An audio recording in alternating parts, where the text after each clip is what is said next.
Bonjour à tous, nous allons ensemble partager un petit moment de lecture.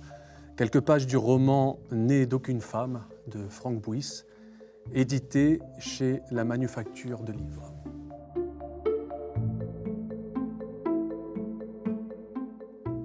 L'homme. Il se trouvait quelque part plus loin que les aiguilles de ma montre. Cela n'a pas encore eu lieu, il ne sait rien du trouble.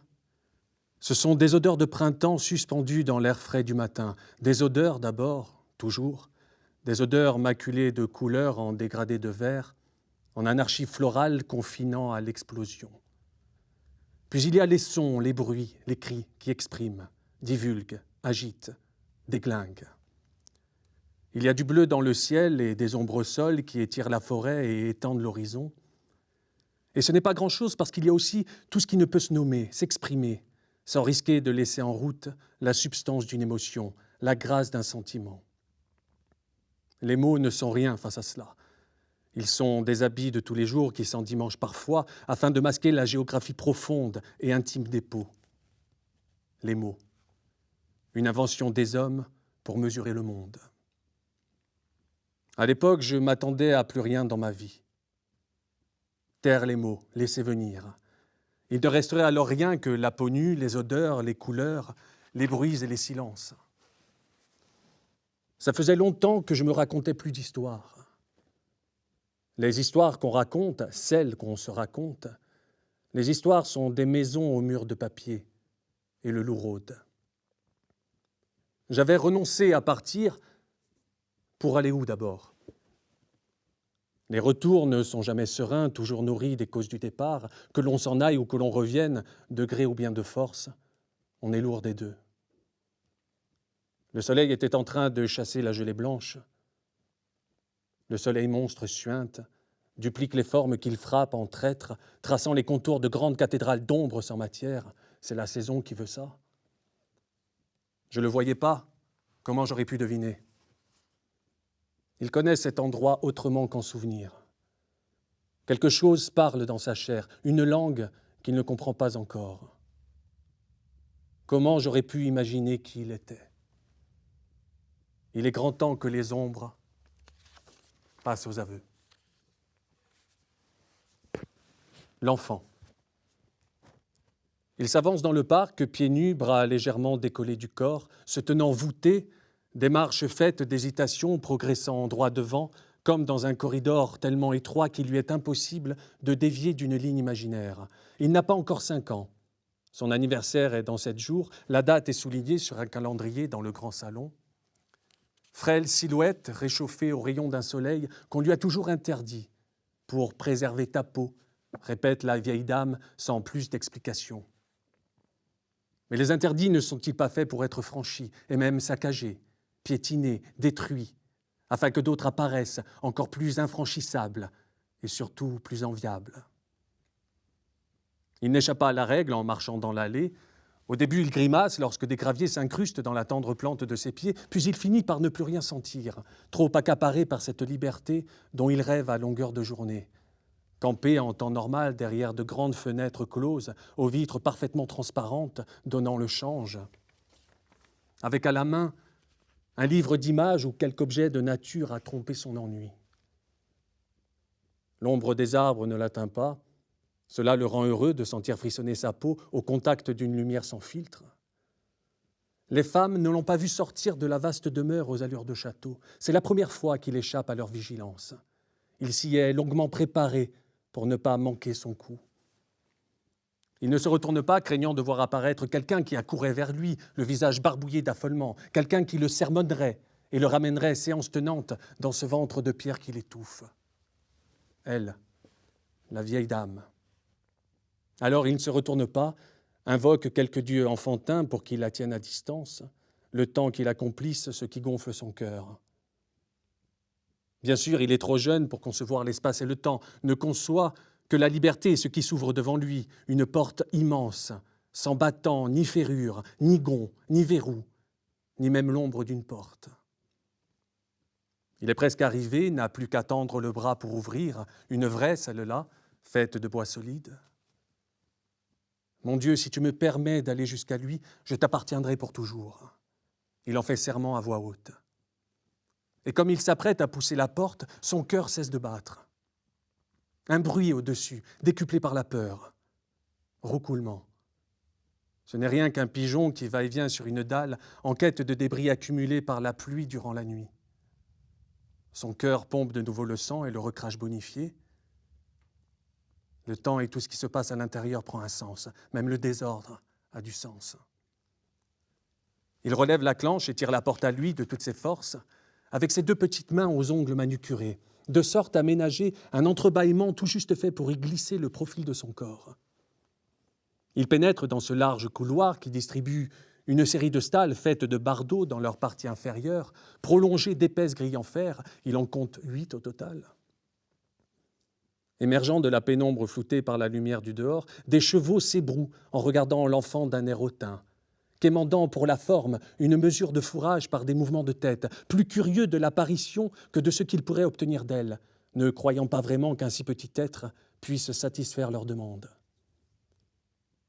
L'enfant observe les animaux, cherche celui qui, plus que tout autre, emballe son cœur de gamin à chaque fois qu'il le voit parader derrière les vitres, sous la carcasse aguerrie de l'homme qu'on lui interdit aussi d'approcher.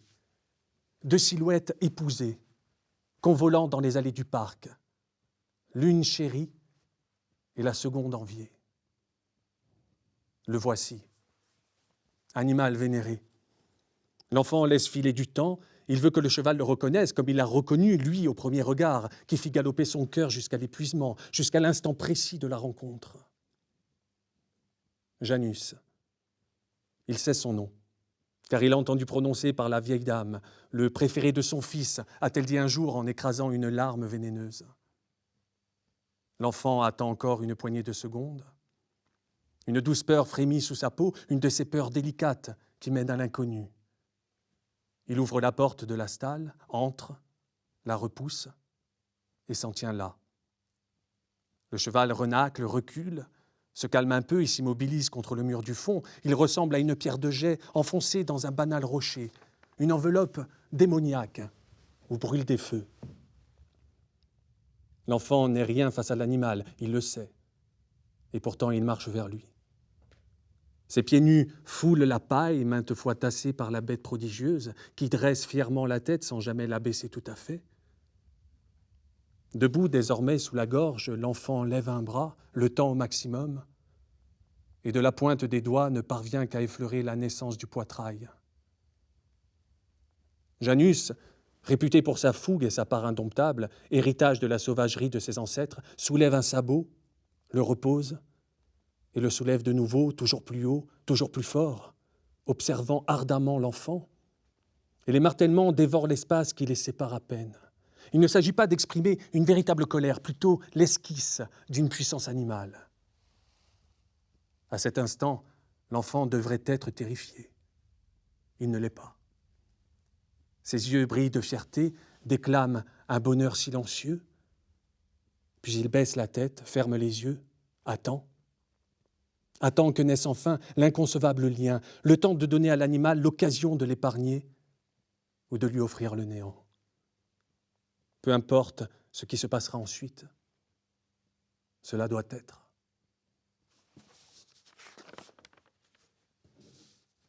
Gabriel. J'ai avancé en âge, traversé le temps en voyageur obéissant et attentif, et me voici toujours entre les mains du Seigneur paré de confusion. En vérité, je ne les ai jamais quittés, même s'il me semble qu'en maintes occasions, il n'a su que faire de moi. Par mes actes au moins, je ne l'ai jamais trahi. Je me souviens du jour où me fut octroyé l'insigne honneur de servir l'Église sous l'égide du chanoine D en la cathédrale du T, bercé par le Veni Creator en fond sonore de ma profession de foi, en pensée et en parole, une main sur les évangiles en guise de paraphe, que Dieu me soit en aide et ses saints évangiles, j'embrassai ensuite la froide pierre de l'autel, offrant mon cœur à la passion du Christ. Ce baiser dont je garde encore le goût lorsque me vient le désir du souvenir, comme tout homme qui souffre du présent. Mes parents auraient désiré que je me lève plus haut dans la hiérarchie ecclésiastique, en tout cas plus haut qu'une simple charge pastorale. Ils ne sont plus là pour m'en faire grief, ni me pousser à plus d'ambition que je n'en recèle, disparus trop tôt, comme l'on dit en pareilles circonstances. J'imagine que s'ils m'ont appelé Gabriel, c'est qu'ils avaient l'idée de tracer à l'avance une voie qui me mènerait directement au sacerdoce. Je pense encore souvent à eux, différemment que de leur vivant, bien sûr. Nos conversations sont désormais apaisées et je dois reconnaître qu'ils n'avaient pas tort sur tout, ni raison non plus. Je ne crois pas avoir jamais douté de la Sainte Parole. Ce n'est pas de Dieu dont il est question, mais des hommes et des femmes que j'ai eu à côtoyer tout au long de mon existence. Peut-être aurais-je dû me faire moine, pour ainsi moins endurer leur contact, les tourments de leur âme. Je me serais baigné dans mon propre silence, occupé à prier, méditer, lire les textes sacrés, examiner ma conscience au creux du grand mystère. Une forme de liberté, à mon sens, bien supérieure à celle qui m'apparaît aujourd'hui comme asservie par ma foi. Et ce divin impôt que j'ai toujours payé jour après jour ne m'a jamais semblé aussi pesant que maintenant, dans cette conjonction où l'humain et le sacré ne veulent se mêler. Faut-il vieillir pour voir grandir le doute de n'avoir pas été à la hauteur de ma mission? Vieillir, est-ce la seule façon d'éprouver durablement la foi? Je ne suis pas un ange. Même le plus vertueux des hommes n'est qu'un homme et ne peut prétendre à plus que cela. Je n'ai rien de commun avec la représentation cloquée des chérubins qui ornent la voûte de l'Église. Ce n'est pas l'idée que je me fais d'un enfant.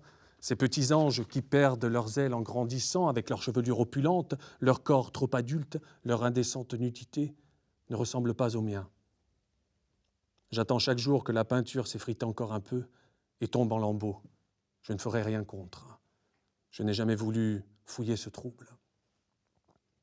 C'est un élan que je prends, rien de plus. J'ai besoin d'entendre les mots sortis de ma bouche, comme si au détour de mes paroles, je souhaitais percevoir un signe ou quelque symbole enfoui me ramenant à Dieu. Moi qui me tais si souvent, qui tais même l'abominable.